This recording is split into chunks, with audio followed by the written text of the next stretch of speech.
Well, good morning and welcome. My name is Greg Maggs. I'm the interim dean of the George Washington University Law School, and on behalf of the entire law school faculty, staff, and students, I'd like to welcome you to this event. I'd like to especially greet our distinguished speakers, Senator Warren and everyone else who will be introduced to you shortly. I would also like to thank those in attendance for coming. This is an important event, and we're glad to share the wisdom of our speakers with you. I've been asked to be very brief because the Senator is on a very tight time schedule today, so I just want to give a few thanks. I want to thank the Law School Center for Law, Economics, and Finance and its Executive Director, Art Wilmarth, and also Better Markets, our co-sponsor of this event, and Dennis Kelleher, the president of Better Markets, for putting together this extraordinary event. I want to thank the Marvin Center staff for organizing the physical facility here, and then also the student members of our Banking and Securities Law Society and our Corporate and Business Law Society put in a lot of hours in organizing all this. Let me now introduce Professor Art Wilmarth, who is the Executive Director of the Center for Law, Economics, and Finance, to say a few more words of introduction. Thank you.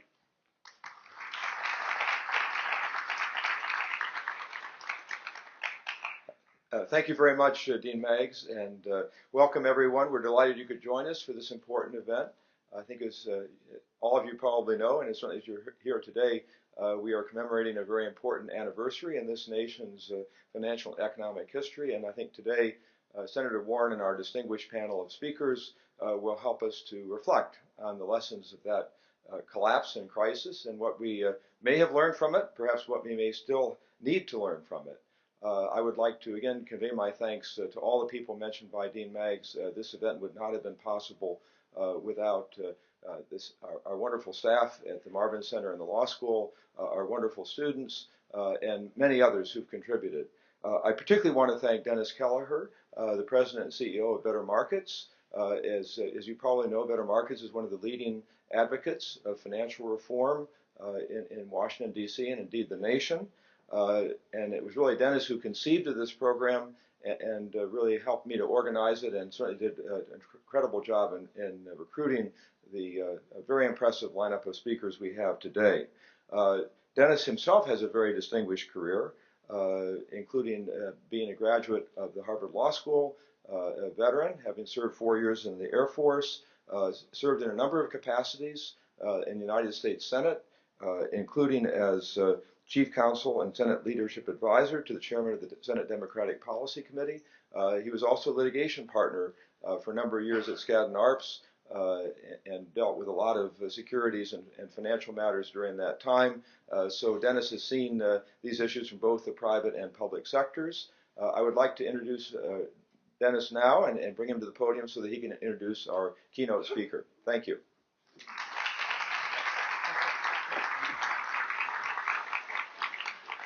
Welcome, everybody. Thank you, Art. I said for the bio, he should just say he's been around a long time and he's kind of old, but he went on longer than that. Thank you all for coming. Thank you to GW Law and the Sealeaf program. It's a great school, a great program, great people, and you're a great partner. You couldn't partner with anybody better than that. We're very fortunate to have Senator Elizabeth Warren here today. Her full bio's in the program, and most of you already know it well, and I'm not going to repeat that. I've been fortunate to know Senator Warren for many years as an accomplished professor at Harvard Law School, where she was a bankruptcy expert, among other things, long before she led the fight to create the Consumer Financial Protection Bureau, long before she led the TARP Congressional Oversight Panel. And I want to say what people see here today, now that she's a public official, an intelligent, thoughtful, articulate advocate, driven by principle, common sense, and genuine compassion, have always been there for decades. What you're seeing now, we've known for a long, long time in Elizabeth Warren. She speaks truth to power, asks the hard questions, tackles the toughest issues. She's fearless, relentless, and courageous. And nothing shows the world that more than her fight, a relentless fight, for a safer, sounder financial system that serves Main Street in our economy rather than the few and the wealthy. When I think of Elizabeth Warren, I think of one of my favorite quotes from Senator Robert Kennedy. Quote, "Few people are willing to brave the disapproval of their fellows, the censure of their colleagues, the wrath of their society. Moral courage is a rarer commodity than bravery in battle or great intelligence. Yet it is the one essential, vital quality for those who seek to change a world which yields most painfully to change, close quote. We're in historic times, and we have been for 5 years now. The standard of living and the well-being of virtually every American has been on the line for over 5 years now. And it continues with the policies you see today. The point of this today is to remember what happened before, where we are, and where we're going. With that, I'd like to introduce a courageous change agent, Senator Elizabeth Warren. Oh, thank you. Thank you. That's a very generous introduction, and I very much appreciate it. I want to thank Dennis and Art for inviting me here today, George Washington University Law School for doing this, and to Better Markets for helping put this together. I also want to say, you know, it's perfunctory to say, gee, wish I could stay all day, but with a panel like the panel you've got coming up, that's really where I want to be, is in the middle of the conversation about what's happened over the last 5 years and where we're headed over the next 5 years.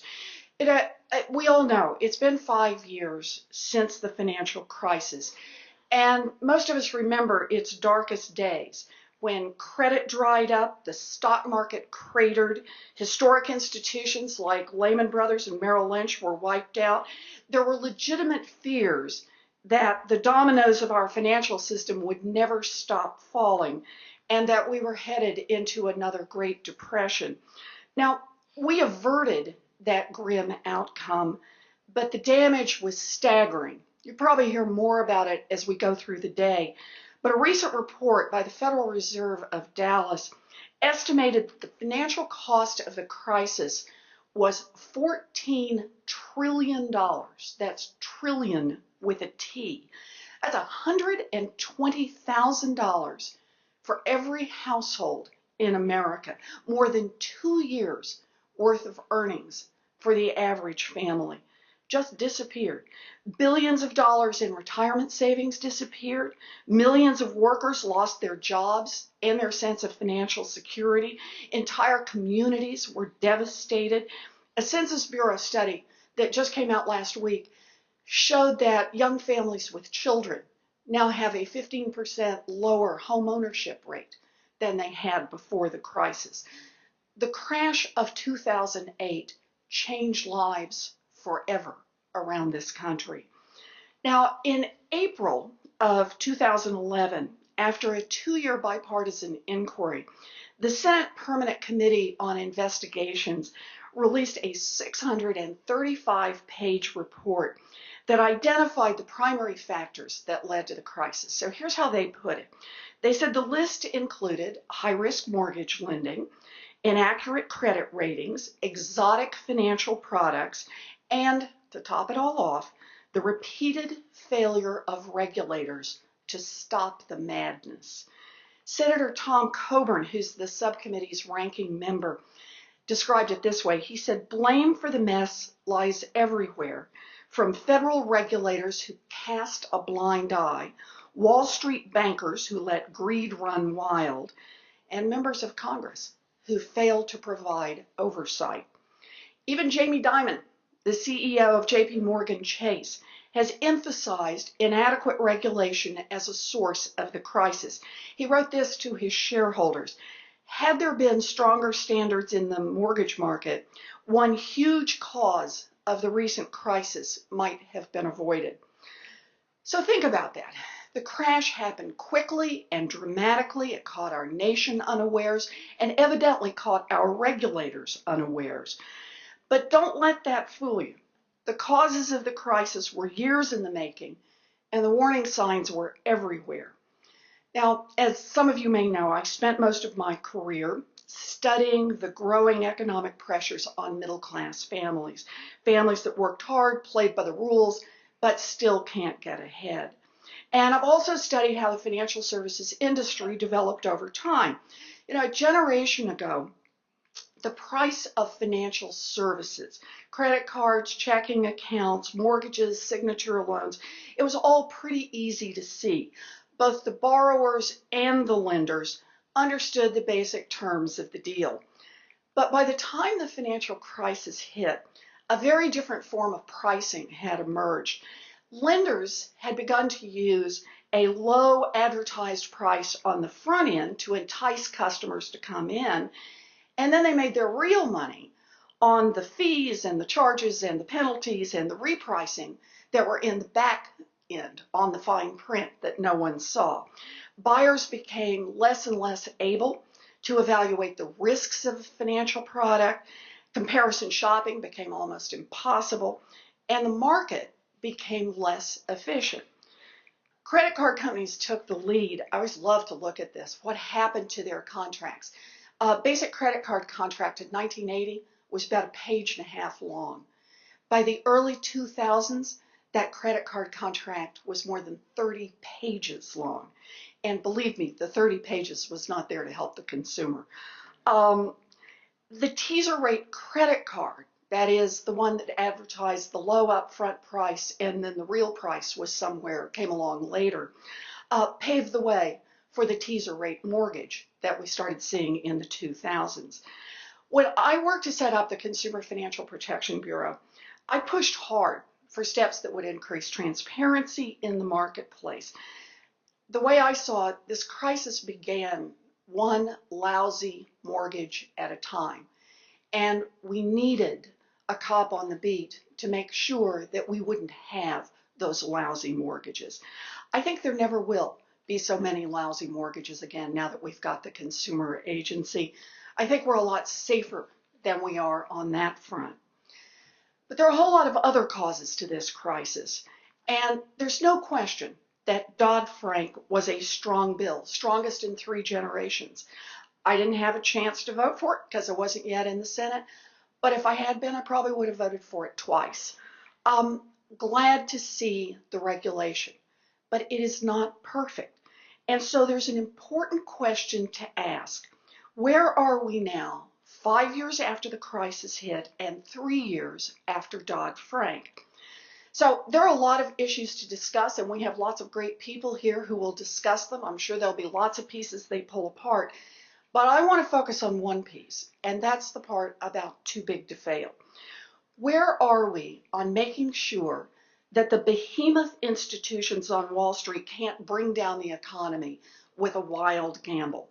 Where are we on ending the system that led investors and CEOs to scoop up all the profits in good times and then push the losses off to the taxpayers in bad times? Well, after the crisis, there was a lot of discussion about how too big to fail distorted the marketplace, created lower borrowing costs for the largest institutions, and created competitive disadvantages for the smaller institutions.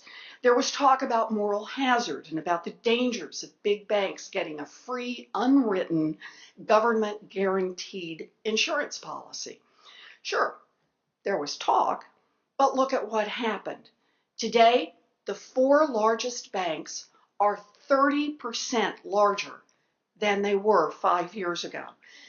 The 5 largest banks now hold more than half of all the banking assets in the United States. One study earlier this year showed that the too big to fail status, giving the 10 biggest U.S. banks an annual subsidy of $83 billion. Wow.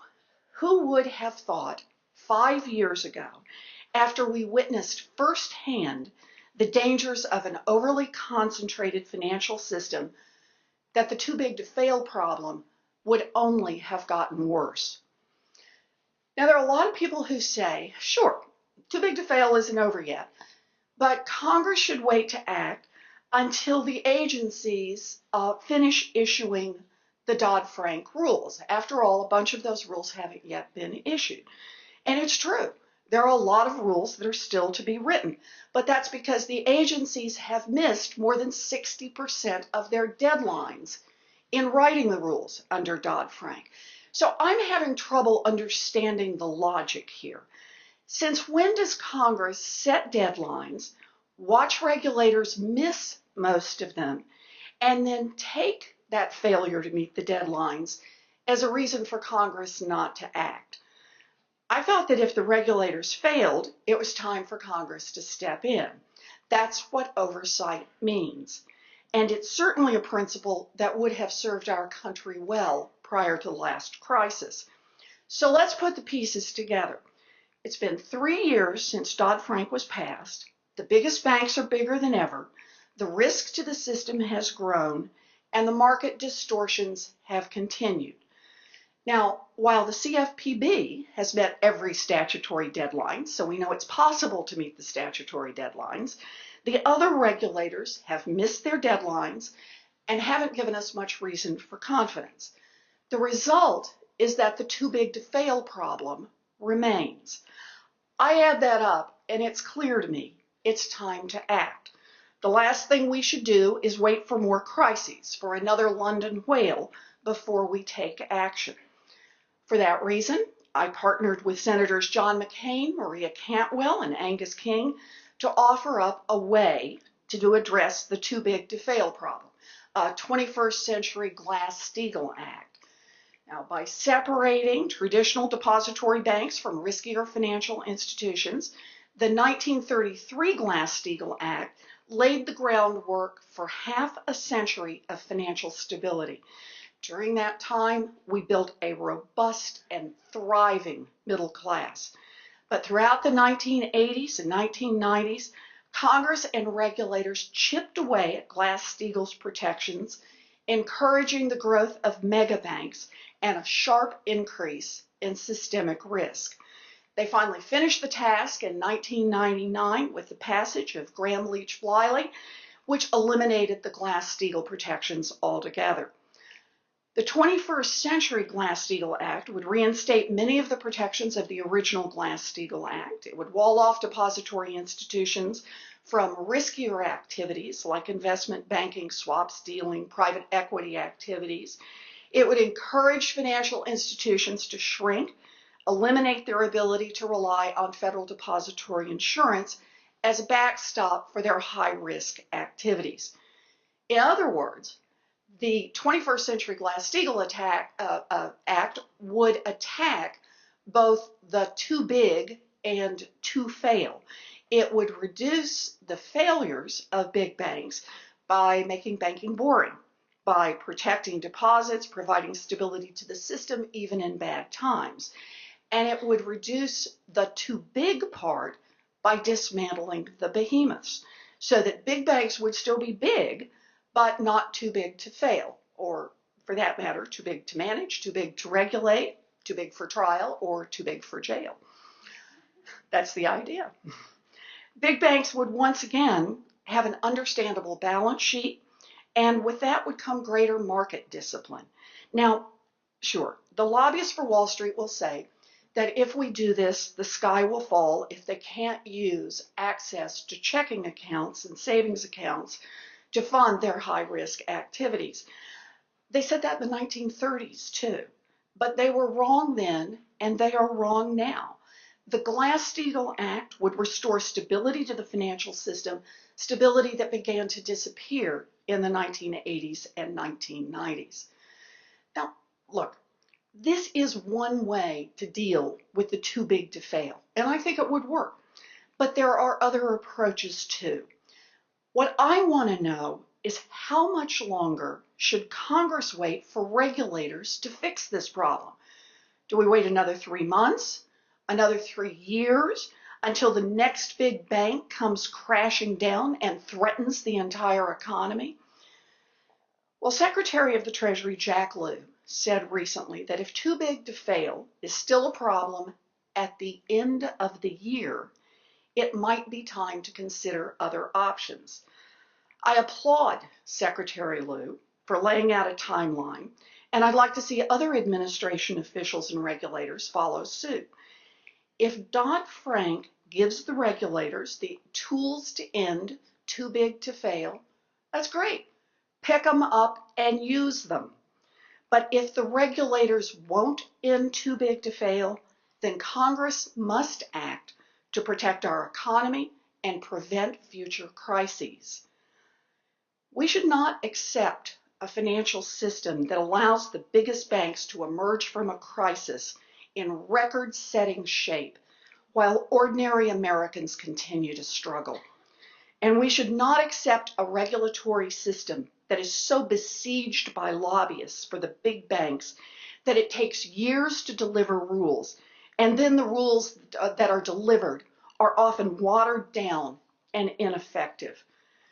What we need is a system that puts an end to the boom and bust, a system that recognizes we don't grow this country from the financial sector, we grow this country from the middle class. Powerful interests will fight to hang on to every benefit they now enjoy. Even after exploiting consumers, larding their books with excessive risks, and making bad bets that brought down the economy and forced taxpayer bailouts, the big Wall Street banks are not chastened. They have fought to delay and hamstring the implementation of financial reform, and they will continue to fight every inch of the way. That's the battlefield. That's what we're up against. But David beat Goliath with the establishment of the Consumer Financial Protection Bureau, and again, by getting Rich Cordray confirmed as the director of that agency. David beat Goliath with the passage of Dodd-Frank. I am confident David can beat Goliath on Too Big to Fail. We just have to pick up our slingshots again. So it's good to see you all. Thank you.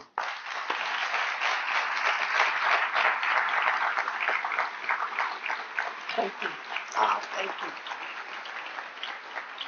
Thank you. Thank you. Thank you. Thank you. Thank you, Senator. She's got a few minutes to take some questions. You'll notice that she is shy, retiring, and won't speak truth to power. So we'll see if we can get her to speak her mind. But thank you very much for that talk. There are people with microphones. Please raise your hand high, and I will call on you. Gentleman right here first. It's dark out there, so you really have to raise your hand. Would you state your name and affiliation, please? Not working. All right, say it loud. My name is Michael. I'm with the George Washington Law School, and I also actually was an intern for Democracy Journal, which first published. I have a real affiliation with that place, an affinity. Yes. So thank you for coming, and I just wanted to ask if you thought that fear of the next financial crisis is actually one of the factors that is holding back the economic recovery, and having businesses be reluctant to invest. That's a very interesting question. I just make sure everyone heard it. Do I think that fear of the next financial crisis is holding back the recovery? I would describe it differently. I think it's concern that we don't have a system in place now in which we can have confidence. When we say that the financial crisis was brought on by, at least in part, by concentration in the banking industry, and yet can't get rules out to deal with concentration. In fact, the banking industry has become more concentrated. That's got to be worrisome to everyone about where this economy is headed over the long arc. Having done the bailouts, and the big banks look like they have recovered, at least in terms of their profitability and how they're doing on Wall Street. But American families are not. We've still got 2.5 million families facing foreclosure right now. That back in Massachusetts, about 1 in every 6 households with a mortgage is underwater, and we've done better than many other parts of the country. When that's the case, then I think that's what's still holding us back. This is not a recovery that grew organically from strengthening of the middle class. It's not a recovery that has been put in place because we've got good, strong rules that are going to keep us out of trouble in the future. And I think that's what holds the economy down in sort of a macro sense right now. Right over here. He's coming over. The questions are always more fun than the speech I write ahead of time. Thank you. Thank you for taking my question, Dennis. Sure. My name is Andrea Pasouris, and I'm a bank analyst based in New York. And welcome. I'm glad you're speaking with us. How come Congress has not gone after the flawed multilateral agreements like G20, whereby the Europeans can get away with their national champions, and that's the sort of tacit excuse that our big financial companies have used to bulk up so that they can be quote-unquote globally competitive. And how come you haven't eliminated derivatives, because they are unsafe and unsound banking practices, and whereby the regulators like the Fed and the multilateralism of the Fed similarly has sort of been co-opted into supporting G20 and that flawed multilateralism. So what's Congress going to do about these matters? Well, you raised two very good issues. The first one, the notion, and this, you're exactly right, the largest financial institutions, what's their biggest pushback, for example, against a 21st century Glass-Steagall? Well, we want to be able to do what the European banks are doing. That's the whole point. The European banks are backed up, that they are too big to fail, and their governments have effectively said so. They want to be able to do that, but they don't want to pay the price that goes along with that. So they want to be able to scoop up all the profits, they want to be able to operate independently, but they still want to get that free government guarantee for being too big to fail. The way we get it is we just have to attack too big to fail directly. And I'm now going to arc over to your second question, because I think these are related to each other. Your point about the derivatives. The fundamental decision in Dodd-Frank was to say, a lot of the details about how to make this work is going to be tough, so we're going to push it to the regulatory agencies. That's why there are so many rules that need to be written by the regulatory agencies. It's how Dodd-Frank was designed, including what to do about derivatives, and the idea of bringing derivatives at least onto visible markets so that they would be subjected to market pressures, so you'd begin to understand better how to trade in them. That was kind of the compromise for what to do on it. That's why I go to this point about 60% of the rules still haven't been written under Dodd-Frank. Why have 60% of the rules not been written under Dodd-Frank? It's not because regulators are sitting around saying, gosh, we're taking long lunches and vacations and going home early and coming in late in the mornings.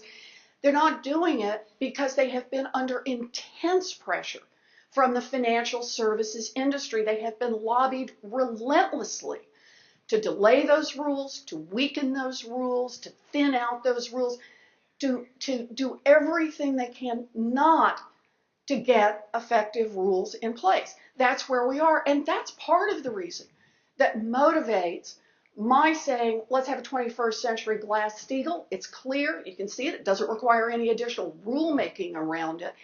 And why it is that people like John McCain and Maria Cantwell, Angus King, have said, I'm in this fight.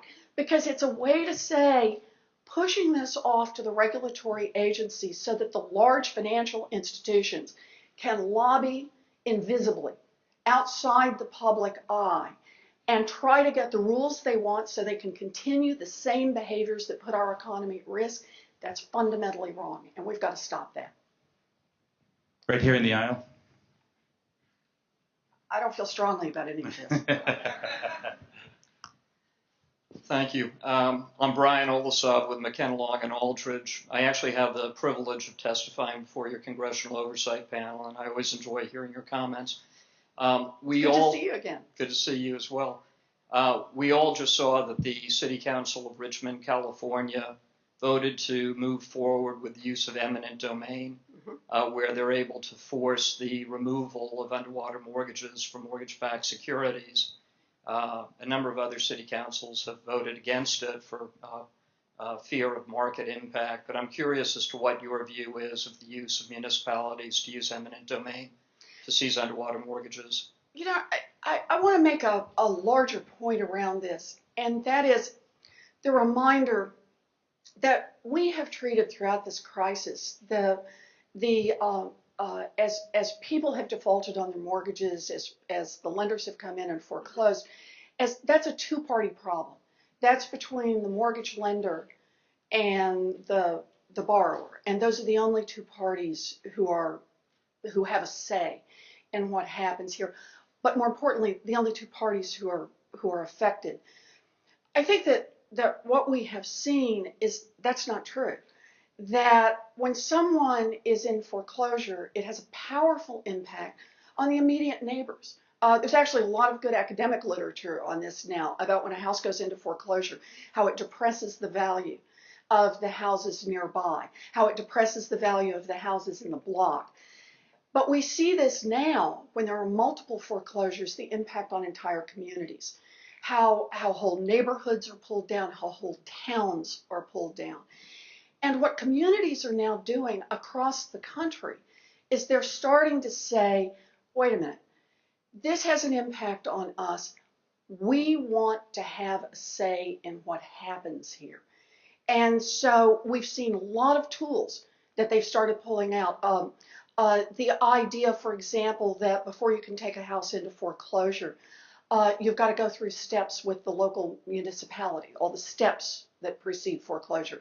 That if a house is taken over in foreclosure, that someone has to be responsible for mowing the lawn and for keeping it cleaned up, for keeping the lights on, for its security, to make sure that it doesn't turn into a blight on the neighborhood.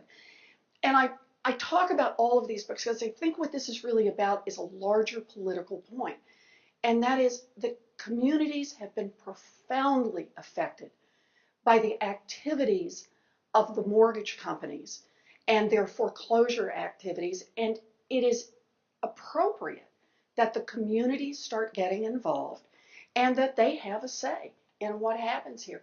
They are affected, the neighbors are affected, everyone is affected by this. It is a reminder throughout this process, none of us lives alone. We all live in larger communities, and everything we do in this business of home ownership, taking care of our homes, transferring our homes, has a profound impact on the family, has a profound impact on the mortgage lender, but also on the larger neighborhood. So I'm interested to see what the communities are doing here, and I think there's a lot of creativity going on. We've got time for one quick more question. I'm a former Senate staffer, so she's going to be on schedule. That's right. Okay. Right here in the banking middle. Hearing. Yeah. Mm-hmm.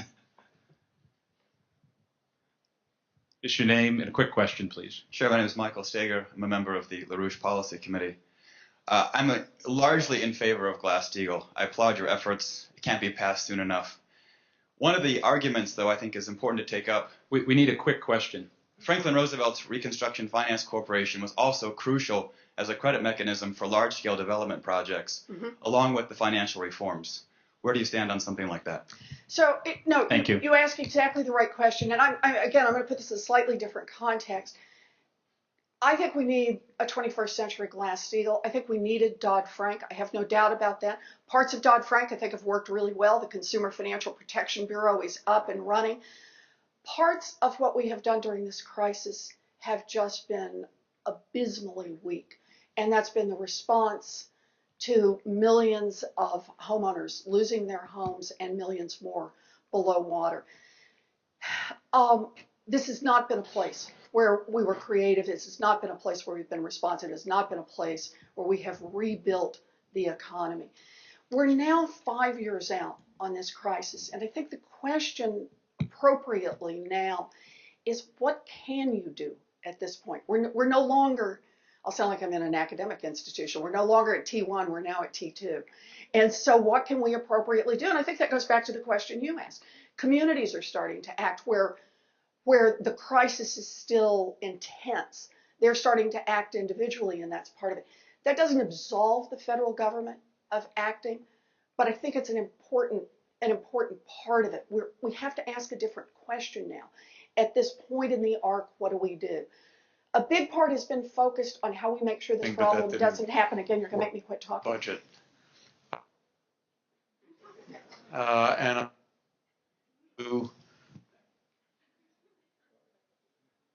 Okay. That's fine. I'm sorry, but just to finish the thought on this, there's a question. Part of the push on Fannie and Freddie reform is about trying to get more money back into the housing market. How would that help? But I agree. I think this is a place where we have fallen. get us moving, because we do have a pretty packed agenda. We have a special guest who's got a limited amount of time to spend with us, so we want to get started. I think that was I don't know who that is. But so hooked. Agenda as we have it laid out. in any event, let's say thank you to Senator Elizabeth Warren. entertain a motion to adopt the agenda. But it'll be memorable.